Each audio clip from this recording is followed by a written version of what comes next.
안녕하세요, 선은이치입니다. 오랜만에 이렇게 밖에 나와서 편하게 토킹 영상을 한번 찍어볼까 해요. 제가 유튜브 초기에는 운전하면서도 찍고 수리하면 거르지 않고 올렸던 것 같아요. 근데 이게 시간이 점점 지날수록 좀 구독자도 좀 늘어나고 하면서 제가 말을 너무 편하게 하고 수리 내용 이런 것도 아무거나 올리고 이런 게 좀 부담이 되더라고요. 다가구에 대한 어떤 정보나 도움을 얻고자 제 영상을 보시는 거잖아요. 개인 브이로그? 그런 게 아니잖아요. 제가 뭐 되게 매력이 있어가지고 사람 자체만 봐도 좋고 이런 게 아니기 때문에 저는 정보를 드려야 된다는 기본 방침을 가지고 유튜브를 운영하고 있어요. 하지만 그냥 저도 평범한 주부고 옆집 언니 같은 사람이기 때문에 오늘은 그냥 수다를 한번 떨어볼까 해요. 제가 71년생이거든요. 그럼 몇 살이? 53세인가? 4세인가? 모르겠어요. 제 영상을 보시는 구독자님들 50대나 그 이상이 많으시더라고요. 50대가 안 돼 본 사람이 우리의 걱정이 뭔지, 우리의 그 노후 준비가 어떤 건지 그거를 생각해 보는 건 어려울 것 같아요. 저는 제가 당사자이기 때문에 뭐 상상해 볼 필요도 없이 그냥 제 마음이 여러분의 마음이라고 생각하고 이심전심이라고 생각하고 저의 요즘 생각을 얘기해 보겠습니다. 50대가 뭘 시작하기에 늦었다고 생각하시나요? 옛날이라면 늦은 거 맞아요. 하지만 지금 저희가 이제 수명이 길어졌고 또 50세 이후에 살아야 될 인생이 너무 많잖아요. 그래서 벌써부터 50대가 나이가 많다, 뭐 내 커리어는 끝났다 이렇게 단정을 해버리면 그 이후의 인생은 정말 우리가 상상하지도 못할 정도로 힘들어질 수도 있어요. 지금은 전반적으로 소득이 올라갔기 때문에 이렇게 움직이기만 해도 쓰는 돈이 참 많잖아요. 그래서 우리가 몇 살이든 뭘 시작하기 딱 좋은 나이? 오늘이 가장 빠른 나이? 뭐 이렇게 말씀드리겠어요. 제가 올해 했던 일은 다가구를 완전 정비를 하고 싶었어요. 그래서 어떤 수리를 해야 되는 상황이 생기면 좀 심하게 뒤집어 엎었죠, 집을. 굳이 뭐 막 갈 필요 없는 것까지도 색깔이 안 맞으면 갈고 그런 식으로 하다 보니까 제 몸이 많이 힘들더라고요. 지금은 제가 막 좀 무릎이 아파가지고 잘 때 끙끙 앓고 막 이런 수준이에요. 그럴 땐 저도 내 나이가 적은 나이가 아니구나, 체력적 한계가 있구나 그런 거 많이 느끼죠. 하지만 이제 점점 더 그게 약화될 거 아니에요. 그러니까 오늘 가능할 때 많은 거를 경험하자 이런 생각을 하고 있어요. 그러니까 저는 일을 하는 거를 뭐 노가다 한다, 노동한다 이렇게 생각하지 않아요. 경험한다라고 생각하거든요. 젊은 시절에 놀지 않고 열심히 살았는데 왜 내가 그렇게 열심히 산 만큼 효과가 없었나 그런 생각을 해봤어요. 그랬더니 제가 내린 결론은 좀 정확한 목표의식이 없었어요. 큰 목표를 두고 거기에 맞는 활동을 했다면 지금의 저는 조금 더 뭐 내가 만족하는 사람이 되어 있겠죠. 뒤늦게 깨달았어요. 그거를 제가 한 40대 후반쯤 돼서 아니 나는 이렇게 부동산 공부한다고 막 쫓아다니고 하루도 논 적이 없고 뭔가 생활도 열심히 하고 했는데 인플루언서들 뭐 부동산 해서 돈 많이 벌었다는 그런 사람들처럼 되지 못했나 그런 거를 한번 생각해 봤거든요. 저는 이제 확실한 목표도 없었고 또 목표가 없으니까 도전을 안 하더라고요. 굉장히 이제 안전한 것만 하고 뭐 아파트를 사고 팔고 그런 게 무슨 도전입니까? 재테크를 한다고 그냥 부지런히 했던 거지 어떤 도전을 했던 거는 없었어요. 생각해 보니까 저의 모든 어떤 도전은 다가구를 사면서 시작이 됐어요. 산 계기는 말씀드렸던 것처럼 남편이 이제 급여 생활자니까 퇴직이 눈앞에 보이고 그때가 되기 전에 데뷔를 하자 이런 마음으로 돌아다녔고 마음 먹은 대로 이제 실행을 했어요. 제가 그게 실행이 됐고 안 됐고 차이는 또 크다고 생각해요. 다가구를 그때 마음 먹었지만 안 샀다 그러면 지금의 저는 여러분과 만나지 못했을 것 같아요. 부동산은 공부를 했고 좀 안다고 해서 유튜브를 막 제가 할 수 있었겠어요? 내 생각은 이렇다 이러면서 제가 뭐라고 그렇게 못했을 것 같거든요. 그 다가구를 운영을 하고 있고 누구보다 열심히 진심으로 하고 있다고 생각해요. 지금은 저는 이제 목표점을 좀 확실히 했어요. 부동산도 이것저것 하면 한 분야의 전문가가 되지 못하는 것 같아요. 저는 다가구 쪽으로 이론, 실전 모든 것을 겸비한 전문가가 되려고 노력 중이에요. 여러분들 달아주시는 댓글을 보면 병아리 건물주들은 도움이 된다는 말을 많이 하시고, 제가 의외였던 건 기존 건물을 갖고 계신 분들조차도 용기를 내서 해봤다, 내가 안 하던 거를 하게 됐다, 리치님 때문에, 이런 얘기를 할 때 저는 진짜 너무 뿌듯해요. 제가 기본적으로 바라는 것도 그런 선한 영향력이거든요. 바닷가에 나와가지고 한번 갈매기들 쉬고 있네요. 욕광인가? 안 되겠는데.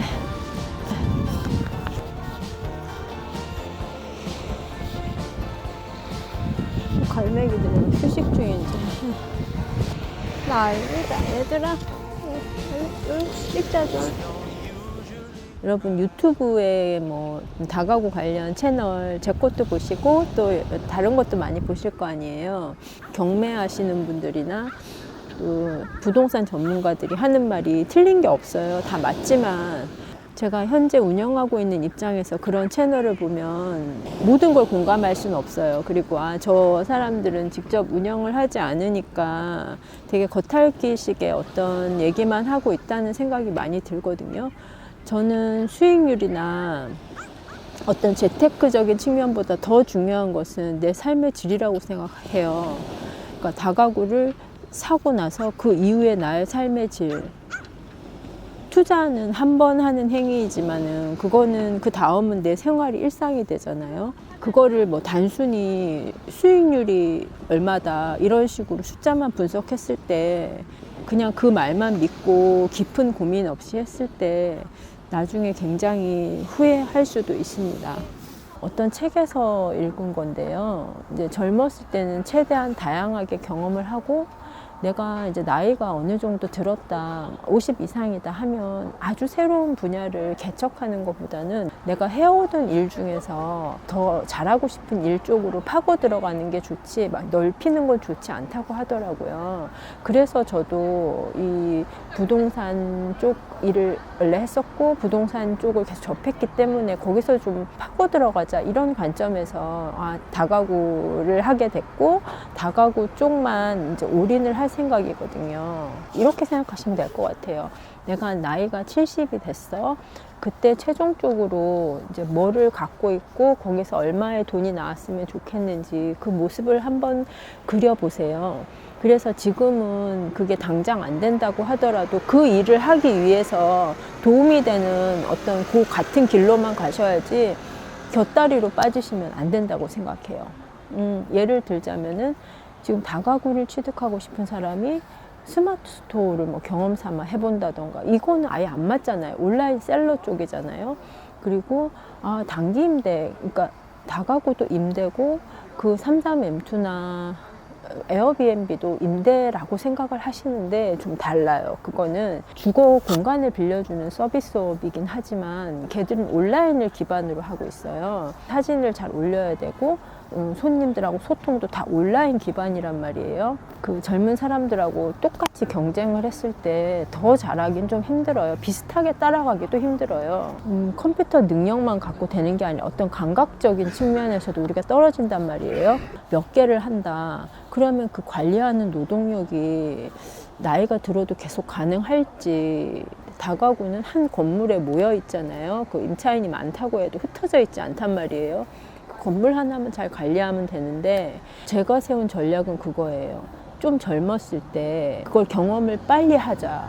60, 70 정도 돼서는 건물 관리도 능숙하게 하고 임차인 관리도 뭐 경험이 많으니까 잘할 거 아니에요. 미리 다 겪자는 거죠. 좀 빨리 시작해서. 저는 그런 계획을 세우고 빨리 실행을 했거든요. 일단 이제 제일 먼저 생각해 볼 거는 내가 노후 준비하는 것 중에 어떤 거를 할까를 생각을 해보시고요. 뭐 어떤 게 있냐고 물어보신다면은 다가구, 그러니까 건물에서 월세 받는 게 있고, 다음에 상가 같은 거 사서 상가에서 월세 받는 거, 또 거의 부동산에서 월세 받는 거죠. 주식 같은 거 그런 쪽으로 하는 사람이 있을 거고, 그 다음에 연금 같은 거 받는. 근데 저는 부동산하고 연금은 병행을 했으면 좋겠어요. 저도 그렇게 하고 있고요. 건물을 사기 전에는 신중하게 생각을 하는 게 먼저고요. 건물을 살 때 또 최선을 다하시고, 그 뒷일을 너무 생각하지 마세요. 일단 살 때 사는 과정에 충실하시고요. 그 다음에 샀는데 운영이 너무 힘들어. 그럼 뭐 선한니치한테 코칭을 받아볼까? 아니면 영상에서 한번 찾아볼까? 이렇게 해서 극복을 해 나가시면 돼요. 그게 한 고생하는 시간이 3년? 3년 정도 빡시게 만약에 운영을 하잖아요. 그러면 굉장히 이제 내 능력이 올라가요. 내가 다각으로 운영함으로써 올라간 능력이 어떤 게 있나 하면요. 스트레스 감당 능력이 굉장히 올라가요. 웬간한 스트레스는 이제 좀 뭐 덤덤해지고, 근데 그런 거 필요하거든요. 너무 스트레스에 민감하고 살면서 뭐 마음 약하고 그런 거보다는 점점 마음에 굳은 살이 생기는 게 중요합니다. 두 번째는 굉장히 절약을 하게 돼요. 100만 원, 200만 원 크지 않을 수 있어요. 그리고 당장에 그거 모은다고 큰 뭐 내 살림 나아지는 것도 없잖아요. 근데 다가구를 가진 사람은 달라요. 200, 300이 있으면 한 집의 보증금이에요. 그게 내가 그 돈을 모으면 보증금을 하나 내줄 수 있단 말이에요. 그래서 돈을 모으는 속도가 좀 빨라져요. 굉장히 그 가시적으로 눈에 보이거든요. 제가 저번에도 한번 말씀드린 것 같아요. 다가구를 사서 부자가 되는 게 아니라 돈을 안 써서 부자가 된다. 강제적으로 그런 절약할 수 있는 그런 마인드도 생기고요. 제가 이번에 5층을 수리해가지고 이렇게 임대를 냈잖아요. 수리를 해서 그 전보다 이제 그 방을 10만 원을 더 받아요. 제가 10만 원 더 받자고 그렇게 고생을 한 게 아니에요. 그 방에. 제가 구축임에도 불구하고 월세를 10만 원 더 올려서 받을 수 있었다는 거는 사실 조금 대단한 거예요. 그거를 수리를 했잖아요. 2, 3개월 동안 해가지고 집을 내놓고 나서 거래 안 하던 부동산도 전화가 진짜 많이 오더라고요. 깨끗하고 나갈 것 같으니까 막 이렇게 안내를 하는 느낌 있잖아요. 여러분 임대인이 되시면요. 집을 일단 잘 임대가 될 수 있는 환경을 만들어 놓는 게 갑의 위치가 되는 겁니다. 부동산하고 사이 좋다고 집 잘 빼주는 것도 아니고, 어떤 임대하는 데는 다른 트릭이 필요가 없어요. 그냥 물건이 좋아야 돼요. 왜냐하면 손님이 이 집을 보고 선택을 해야 되잖아요. 부동산이 하는 게 아니란 말이에요. 가격 대비 잘 이렇게 가성비 좋게 해놓고 깨끗하게 임대를 했을 때 저는 갑이 될 수 있습니다. 저를 기준점으로 삼아서 저 정도 하는구나, 나도 저렇게 해야지 하시면 되거든요. 이런 걸 보지 않았으면 임대주택에는 그렇게 정성을 안 쏟고 뭐 그냥 하나보다 이렇게 생각할 수도 있단 말이에요. 본인의 기준점을 좀 높이시는 게 중요해요. 다가구 건물주는 조금 이렇게 멘탈적으로 힘들 때도 있어요. 그러니까 여러 세대가 막 복합적으로 속을 썩일 때는 아무리 강한 사람도 조금 힘들 수 있거든요. 그럴 때는 또 제 영상 보시고 하소연도 좀 하시고 제가 잘 들어드릴게요. 같이 이렇게 해보자고요. 우리가 뭐 살아가는 거는 열심히 살 때 조금씩 나아지고 용감하게 살 때 조금씩 나아지는 거지, 이렇게 수동적으로 지금 사는 만큼만 그냥 현상 유지만 해야지 하면은 더 퇴보되더라고요. 그리고 나를 놔두질 않아요. 환경들이. 좀 씩씩하게 살아보자고요. 너무 행설수설을 해가지고 이제 마무리를 해야 될 것 같은데요.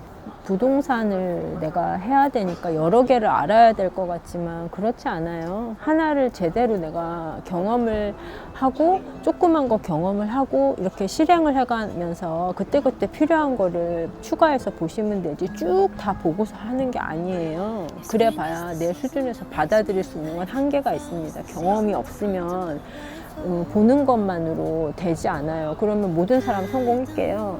저도 예전에 뭐 건물에 대한 영상 많이 봤지만 지금 보니까 이해가 되는 부분도 있고, 저거는 안 맞는 말이다, 실제는 틀리다, 이런 것도 많이 있고, 제가 경험이 있으니까 아는 거잖아요. 그냥 이론만 알 때랑은 확실히 틀려요. 올해 벌써 마무리하는 건 아니지만 그래도 열심히 올 한 해 수고하셨고요. 남은 한 달 잘 마무리해 보자고요. 올해도 많이 댓글 달아주시고 성원해 주셔서 감사드리고요.